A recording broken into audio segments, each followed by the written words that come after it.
आप सबको प्रणाम।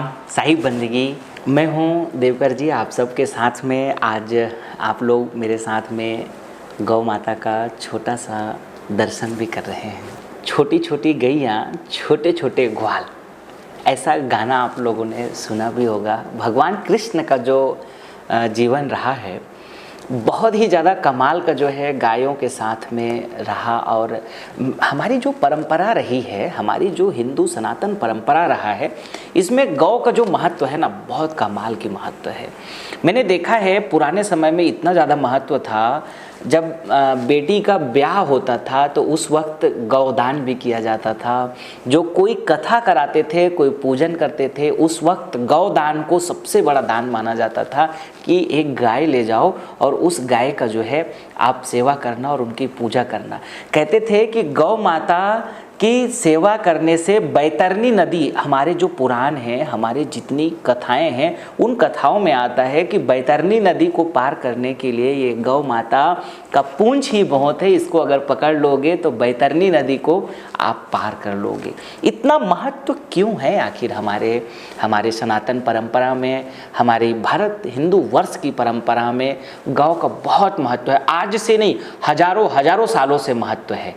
लेकिन उतने महत्व होने के बावजूद आज जो स्थिति है गौ माता की, वो कहीं ना कहीं समाज के लिए चिंताजनक है। और जो समाज की परिस्थितियां हैं, देश की परिस्थितियां हैं, उसके हिसाब से भी अगर देखें तो वाकई चिंताजनक है।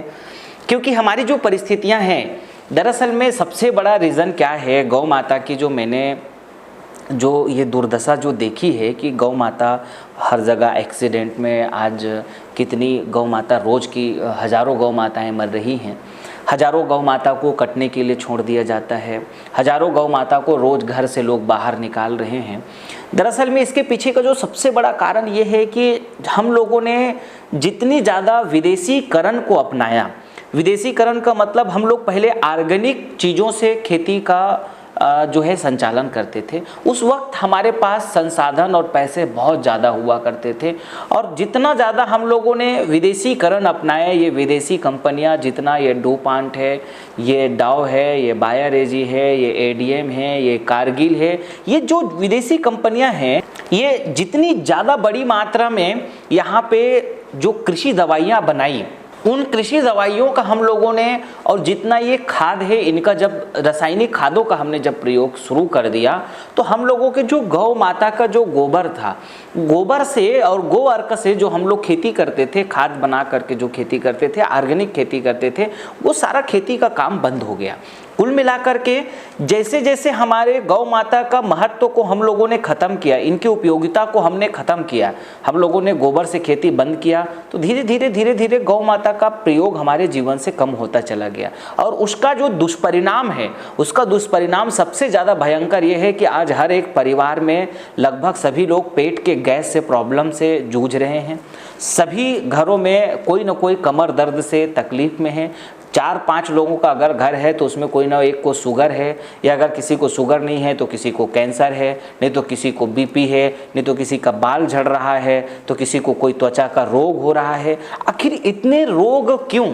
इतने रोगों के पीछे का जो सबसे महत्वपूर्ण कारण वो ये है कि हम लोगों के जो खान पान है, हम लोगों ने जितनी ज़्यादा तेज़ी से मिलावट वाली खाना खाया, और जितना ज़्यादा हम लोगों ने ऑर्गेनिक चीज़ों का और शुद्ध चीज़ों का हम लोगों ने प्रयोग बंद कर दिया। आज आप लोगों को ना शुद्ध छाछ मिलता है पीने के लिए, ना शुद्ध दही खाने को मिलता है, ना आप लोगों को आज शुद्ध एक गिलास दूध भी नहीं मिल पाता है। जो दूध मिल रहा है उसमें 50% दूध है और 75% के मिलावट है। इस तरीके के दूध को जब आप इस्तेमाल करते हैं, और इस तरीके के जब आप लोग छाछ और घी का जो प्रयोग आप लोग करते हैं, क्योंकि सारा चीज़ें जो है शुद्ध हैं, तो वही आप लोगों के लिए नुकसान पहुँचाता है। और जो अन्न का आप लोग अपने जीवन में प्रयोग कर रहे हैं, ये अन्न पूरी तरीके से जो है रासायनिक दवाइयों और रासायनिक खादों से आज पूरी तरीके से बनाया गया अन्न है। इन्हीं कारणों के कारण से आज आप लोग सबसे ज़्यादा बीमार हैं, और हमारे गौ माता की जो दुर्दशा है वो लगातार होती जा रही है। वैसे हम लोगों ने, हमारा संस्थान ने, हम लोग जो पूरे गुरुदेव संत श्री असंग देव जी के जो आशीर्वाद से, उनकी कृपा से आज हम लोग जो गौशाला का संचालन करते हैं, गौ माता की जो आज हम लोग सेवा कर रहे हैं, गुरुदेव के आशीर्वाद से आज सोनपैरी आश्रम आश्रम में भी हम लोग गौ माता की छोटी सी गौशाला बनाई है, जहाँ से अभी उनकी सेवा प्रारंभ किया है। और हम लोगों का जो लक्ष्य है पूरे भारत देश में एक ऐसा हर जगह पे, देखिए क्या होता है कि जब गौशाला बड़ी हो जाती है तो वहाँ के खर्च बहुत ज़्यादा हो जाता है, फिर वहाँ पे देख रेख करना बहुत कठिन हो जाता है। तो हमने निर्णय ये लिया है कि लगभग हर गाँव में ऐसी जो है, ज़्यादातर गाँव में ऐसी छोटी छोटी गौशाला बने और उस गौशाला का संचालन गौ के जो प्रेमी भक्त लोग हैं, गांव वाले लोग हैं, वो मिल करके करें। तो ऐसी एक व्यवस्था हम लोग जो है एक परोपकार सेवा आश्रम के तहत बनाना चाह रहे हैं, करना चाह रहे हैं। उसकी शुरुआत हम लोगों ने अपने जो सोनपैरी ग्राम है यहाँ से हम लोगों ने कर चुके हैं। यहाँ से हमारी गौ सेवा हम लोगों ने प्रारंभ कर दी है। और आप सब लोगों के लिए आज मैं कुछ निवेदन भी लेकर आया हूँ कि ये हमने एक गौ माता आप सब लोगों के लिए लेकर के आए हैं। आप सब लोगों को क्या करना है कि अपने अपने घर में इस गौ माता को मंगाना है। ये गौ माता आप लोग देखिए कितना मतलब सुंदर है ये गौ, देखिए कितना बढ़िया, देखने में भी मनमोहक, देखने में भी बहुत आकर्षक है, ये बहुत ही कमाल की है। लेकिन हमने इसको थोड़ा सेवा के रूप में भी बनाया है, इसको हमने दान पात्र के रूप में थोड़ा इसको बनाने की कोशिश की है कि आप अगर अपने जीवन में अपने प्रतिदिन में आप 2 रुपया, 5 रुपया, 10 रुपया, 21 रुपया, 50 रुपया, आपकी जो इच्छा हो, आप गौ माता के नाम पे सेवा करो। गौ के चारा के रूप में, गौ चारा के रूप में आप इस पे चलो, अपने घर में अगर आप एक गाय रखते तो एक गाय रख करके अगर आप पर डे उनके चारा में 100 रुपये खर्च करते या 50 रुपये खर्च करते या 20 रुपये का आप खर्च करते, तो चलो उसने नहीं तो उसका आधा कम से कम हम गौ माता के चारा के रूप में यहाँ पे अर्पण कर दे। तो हमने इसकी एक छोटी व्यवस्था बनाई है ताकि आप लोग अपना गौ सेवा इस पे अर्पण कर सके। और जहाँ जहाँ पे हमारी गौ सेवा संचालित है या जो हमारा आश्रम में गौ सेवा संचालित हो रही है या जो गुरुदेव के सानिध्य में जब भी आपको आने और जाने का अवसर मिले, या कि फिर इस गौ माता को आप लोग पैक करके, जैसे अगर आपका दान पात्र भर जाता है, ये अगर भर जाता है तो आप लोग इसको हमारे वापस जहाँ गौ सेवा हो रही है उसमें चारा के रूप में आप इसको खरीदने के लिए आप लोग हमारे आश्रम में भेज सकते हैं। तो आपको करना क्या है, इसको मंगाने के लिए हमने छोटी सी सेवा राशि रखी है इसकी। तो ये गौ माता आप अपने घर पे मंगा सकते हैं। ये कामधेनु गाय है। कामधेनु का मतलब आप ऐसा समझ लीजिए, कहते हैं कि ये जहाँ पे रहते हैं, जहाँ पे कामधेनु गाय है, वहाँ पे कभी किसी बात की कमी नहीं रहती है। तो आप यदि अपने घर पे इसे मंगाएंगे तो आप हमारे इन नंबरों में फ़ोन करके आप अपना तुरंत कॉल करें हमारे इस नंबर पे। और जैसे आप कॉल करेंगे अपना नाम पता आप लिखवाएंगे और साथ में इसकी छोटी सी हमने खर्च राशि रखी है। वो खर्च राशि इसलिए रखी है छोटी सी ताकि ये जो गौ माता को बनाने का जो खर्च हुआ है उसमें, और साथ में हम आप लोगों को कुछ गुरुदेव की ये बहुत अच्छी पुस्तकें हैं, ये पुस्तकें जैसे असंग अमृतवाणी हैं, जैसे ये बहुत अच्छी पुस्तक है ज़िंदगी कैसे जिएं, गुरुदेव की एक और बहुत अच्छी पुस्तक है बरसे कंबल भीजे पानी है। ये बहुत ही अच्छी पुस्तकें हैं गुरुदेव की। इन पुस्तकों को हम साथ में आपको भेजेंगे।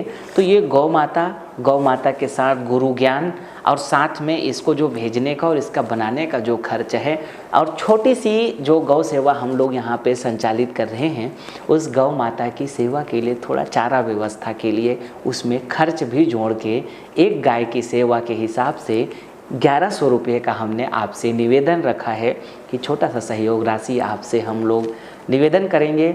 आप यदि ये 1100 रुपये की अपनी सेवा राशि हमारी ट्रस्ट की इस अकाउंट नंबर में जो ये मैं आपको दिखा रहा हूँ, इसमें आप भेजने के बाद हमारे इस नंबर पे फ़ोन करके आप अपना नाम पता नंबर एड्रेस और आपका पूरा फुल एड्रेस आप भेज देंगे तो हम आपको ये गौ माता और आपको ये पुस्तकें आपके घर में भेज देंगे। और इस गौ माता को आप अपने घर में ज़रूर रखिएगा। और साथ में रोज़ जब जैसे समय मिले, रोज़ नहीं, 1 दिन बाद, 2 दिन बाद, सप्ताह में, जब आपको ऐसा लगे कि आपको कुछ गौ सेवा के लिए अपना कुछ दान समर्पित करना है तो गौ माता की यहाँ पे हमने छोटा सा व्यवस्था बनाई है। दान पात्र के रूप में आप लोग गौचारा के रूप में यहाँ पे डाल सकेंगे। गौ माता की सेवा के लिए, गौ माता की चारा के लिए, गौ माता की हमारी तरफ से जो भी हो सके अपना एक सेवा सहयोग, ताकि गौ माता की जो स्थितियां हैं, जो परिस्थितियां हैं, उसके ऊपर कुछ बेहतर सुधार लाया जा सके और पूरे भारत देश में गौ क्रांति खड़ा की जा सके। पूरी भारत देश में गौशालाओं का निर्माण किया जा सके और पूरे भारत देश में गौ माता के लिए हम लोग जो है जितना हो सके समर्पित हो सके। मैं आप सबसे प्रार्थना और निवेदन करता हूं कि आप सभी ज़रूर हमारे इन नंबरों में अपनी सेवा राशि भेज करके आप तुरंत हमको संपर्क करेंगे। इन्हीं आशा और उम्मीदों के साथ आप सभी भक्तों को और आप सभी प्रेमियों को इस महान कार्य के लिए आमंत्रित करते हुए आप सबका बहुत बहुत दिल से धन्यवाद। आप सबको साई बंदगी प्रणाम।